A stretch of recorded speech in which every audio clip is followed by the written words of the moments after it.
Bwana Yesu asifiwe. Bwana Yesu asifiwe tena na tena. Tunawasalimu kupitia jina la Yesu Kristo wa Nazareti. Tunayo furaha tele kuwepo kwenye madhabahu ya Ndio Gospel TV. Mungu ni mwema. Asante kwa wote watazamaji, the viewers, mko mbali ya nchi, Asia, Russia, Afrika, popote mulipo, tunawasalimu tena na tena. Asante, Mungu ni mwema, ametupa tena kibali kuweza kuonekana tena na tena, kwa sababu kuna watu wengi wametamani kuona siku ya leo lakini bado hawajaiona.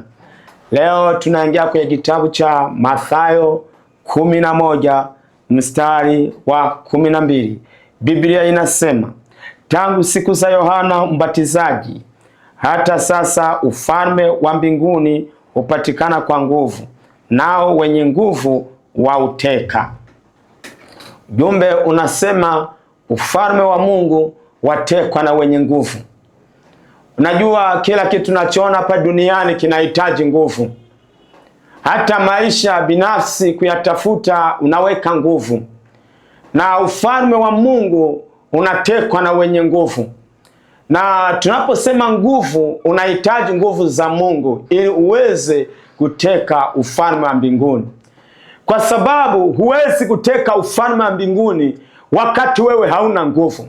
Huwezi kuteka ufalme wa mbinguni wakati wewe ni goigoi. Huwezi kuteka ufalme wa mbinguni wakati wewe bado haujielewi. Biblia inasema tangu wakati wa Yohana Mbatizaji ufalme wa Mungu wapatikana kwa nguvu, na wenye nguvu wauteka. Unahitaji nguvu ili uweze kuteka ufalme wa mbinguni. Unahitaji nguvu ili uweze kukutana na Mungu wa mbinguni. Kwa sababu bila nguvu, forget about it to enter the kingdom of God. Sahau kabisa kuingia katika ufalme wa mbinguni. Watu wengi wanatamani kwenda mbali. Watu wengi wanatamani kumwona Mungu, lakini huwezi kuona ufalme wa mbinguni pasipo nguvu. Unahitaji nguvu za Mungu zikusaidie ili siku moja uweze kumwona Mungu. Unahitaji power of God, nguvu za Mungu, ili uweze kuingia kwenye ufalme wa mbinguni. Kwa sababu ufalme upo, na ufalme umeandaliwa na watu. Ufalme Mungu ameuandaa, na ule ufalme umeandaliwa ni wanadamu, na wanadamu kuingia, lakini sharti imewekewa ili uweze kuingia kwenye ufalme. Unahitaji nguvu ili uweze kuingia kwenye ufalme wa mbinguni. Unahitaji nguvu. Hapahitaji fedha, hapana.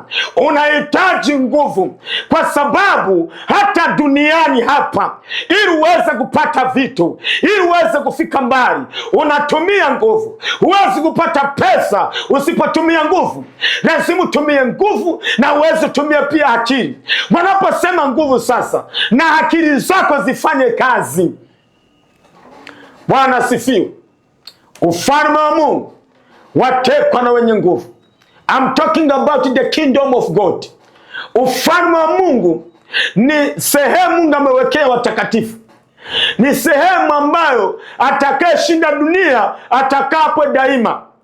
Ni sehemu ambayo Mungu ametengenezea wale watu watakaoshinda dunia. Na huwezi kushinda dunia kama huna nguvu za Mungu. Huwezi kushinda dunia kama huna mkono wa Mungu. Unahitaji nguvu ili uweze kuteka ufalme wa Mungu. Wewe ni binti ndio, wewe ni kijana ndio, wewe ni mtumishi ndio, wewe ni nabii, wewe ni mtume, wewe ni askofu wa kanda au askofu wa jimbo au askofu wa taifa, popote ulipo unahitaji nguvu ili uweze kuteka ufalme wa Mungu. Sababu ufalme wa Mungu unahitaji power. Kuna watu wengi walienda Umarekani, wengine Asia, wengine Russia.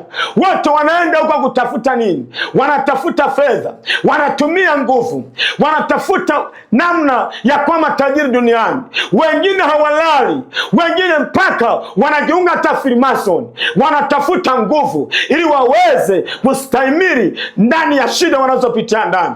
Na wewe ili uingie kwenye ufalme wa mbinguni unahitaji nguvu za Mungu. Huwezi kuingia kwenye ufalme wa mbinguni wakati wewe hauna nguvu. tangu enzi za Yohana Mbatizaji. Kwa nini Yesu aliongea maneno hayo? Yohana Mbatizaji amekuja kama forerunner au kama mtangulizi, amekuja kuandaa njia ya Yesu Kristo.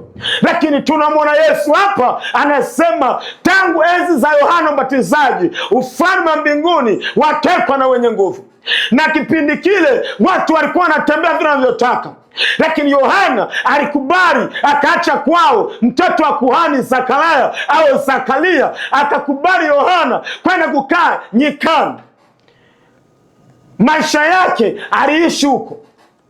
Lakini Yesu anatoa mfano. Yohana kuna mambo ameacha. Yohana kuna vita aliacha.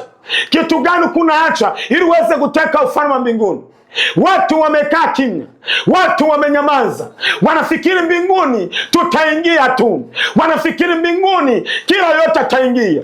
My friends, my brothers and my sisters, let me tell you, nataka nikwambie ufalme wa mbinguni watekwa na wenye nguvu, na wenye nguvu ndio wauteka. Huwezi kuteka ufalme wa mbinguni kama una nguvu za Mungu. You need the power of God. Unataka nguvu za Mungu, unahitaji nguvu za Mungu ili uweze kuingia kwenye ufalme wa mbinguni. Sababu huwezi kuingia kwenye ufalme wa mbinguni kwa sababu kitu hiki kimoja. Sababu gani? Kuna mapingamizi, kuna shida zinaingia huku na kule, lakini inabidi ufanye mchakato namna naweza kuokoa, solve problems systematically. Tatua migogoro usahihi, sababu usipotatua migogoro usahihi you will die before time. Sababu gani Mungu anasema hivi? Mungu, nakumbuka alitembea na Moses, lakini Mungu akamwambia Musa, sababu hamjanitii pamoja na Aroni, nchi ya Kanaani hautaingia. Katika manabii wa kale Musa alikuwa wa kwanza, katika makuhani wa kale Aroni ndio kuhani wa kwanza.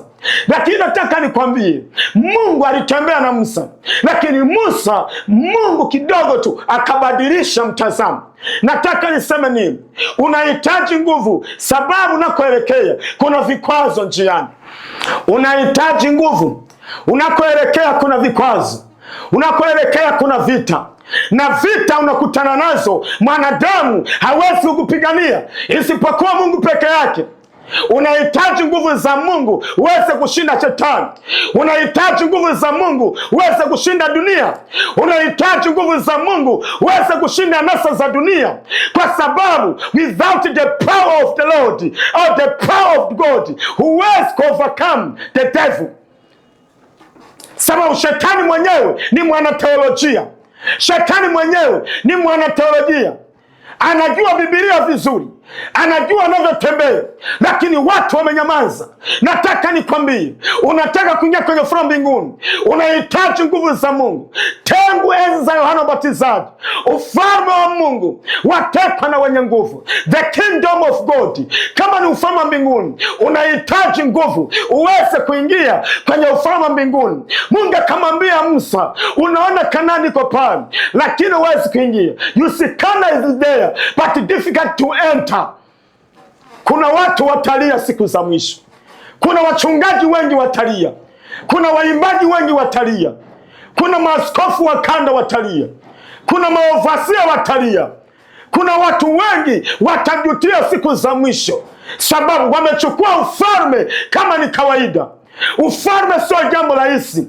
Ufalme wa Mungu unahitaji power. Ufalme wa Mungu unahitaji nguvu. Biblia inaposema tangu enzi za Yohana Mbatizaji, anasema manake nini?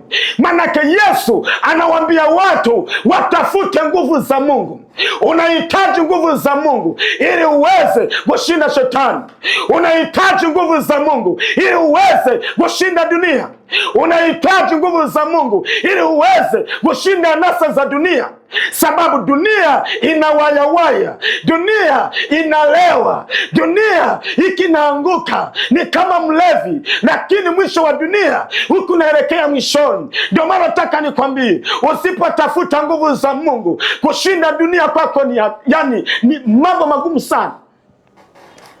Ufalme wa Mungu watekwa na wenye nguvu. Ufalme wa Mungu watekwa na wenye nguvu. Unataka kuingia mbinguni, ndio, lakini unahitaji nguvu. Mungu anataka kukubariki. Kama vile kutafuta biashara, watu wanakuamka asubuhi, wanatumia akili za nguvu. Wengine wanaenda kwenye wachawi, wanatafuta nguvu za kichawi.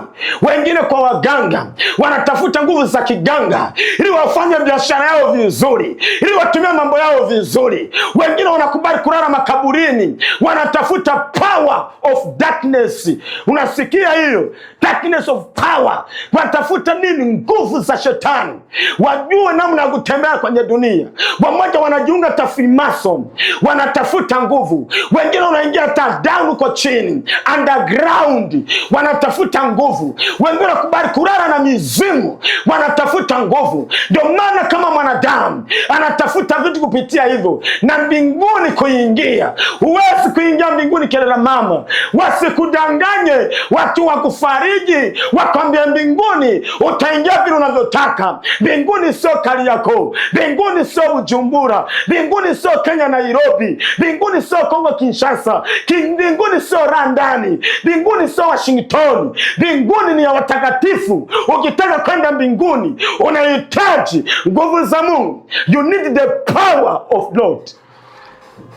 Ufalme wa Mungu watekwa na wenye nguvu, na wenye nguvu ndio wanaweza kuuteka. Unahitaji nguvu za Mungu kwenye uimbaji wako. Wewe ni mtumishi, unahitaji nguvu za Mungu. Acha kuwa mtumishi wa vichochoroni. Tafuta nguvu za Mungu, tafuta mamlaka ya Mungu. Watu wanakudanganya, chukua maji, mara chukua keki, mara chukua ndizi, itakutibu. Nataka nikwambie, maji na keki havitakusaidia. Kitakachokusaidia ni nguvu za Mungu ziko ndani yako. Nguvu za Mungu zikikaa ndani yako, utateka ufalme wa mbinguni. Tangu enzi ya Yohana Mbatizaji, ufalme wa Mungu watekwa na wenye nguvu, na wenye nguvu wauteka. Unahitaji nguvu ili uweze kushinda shetani. Unahitaji power of God ili uweze kushinda ibilisi. Bila hivyo hautamshinda shetani. Yupo kazini 24 hours, day night and night day, masaa 24 anafanya kazi. Unahitaji nguvu. Mungu akubariki na Mungu akuinue tena na tena. Nataka nikuombe, Mungu akutie nguvu, Mungu akuimarishi, Mungu akupe kusimama kidete kwenye hizi dhoruba, kwenye matatizo unayopitia. Mungu aweze kutatua changamoto zako, lakini unahitaji nguvu za Mungu. Bwana Yesu, asante. Asante kwa watu wako. Inua huyu dada, inua huyu mama. Watu hawa wanahitaji nguvu. Wanataka nguvu za kushinda dunia. Wanahitaji nguvu za kushinda dhambi. Wanahitaji nguvu za kushinda anasa za dunia.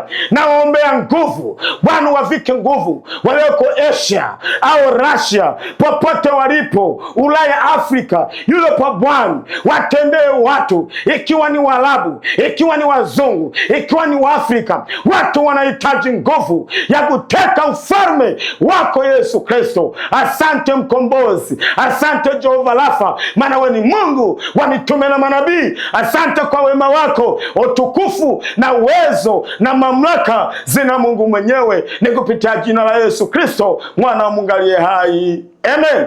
Be blessed so much. Mungu akubariki tena na tena. Ulikuwa pamoja na Reverend Wile Misigaro. Mungu akubariki. Asanteni.